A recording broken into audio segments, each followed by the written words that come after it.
என்றால் ஆணவம், நாம் என்றால் ஆரம்பம். ஹாய் ஃப்ரெண்ட்ஸ், எல்லோரும் எப்படி இருக்கிறீங்க? எல்லாருக்கும் வணக்கம். நம்ம இப்போ பார்த்துக்கிட்டு இருக்கிறது எல்லாமே நம்ம ஷாப்பில் எடுத்த ரெடிமேடு கிளாத்து.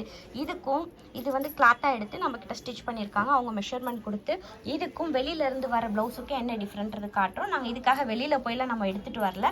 நம்மளை வந்து ஸ்டிச்சிங் நல்லா பண்ணுவோம் அப்படின்றதுக்காக நிறைய பேர் அக்கா உங்கள் கடையில் ரெடிமேட் இருக்கிறதே எங்களுக்கு தெரியாது, அதனால் வந்து நாங்கள் ஸ்டிச்சிங்க்கு மட்டும் வந்தோம் அப்படின்னு சொல்லுவாங்க இல்லையா, அவங்களுக்காக என்ன டிஃப்ரெண்ட், இந்த ஒர்க்குக்கும் நம்ம கடையில் எடுக்கிற ஆரி கிளாத்துக்கும் இதுக்கு என்ன வித்தியாசன்றதை நீங்களே பாருங்கள்.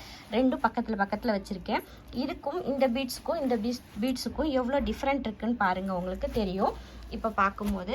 ஸோ இதுதான் நம்ம கடையில் இருக்கிற ஆரி ஒர்க் கிளாத்துக்கும் நம்மளோட ஒர்க் ஃபினிஷிங்க்கும் உள்ள வித்தியாசம்.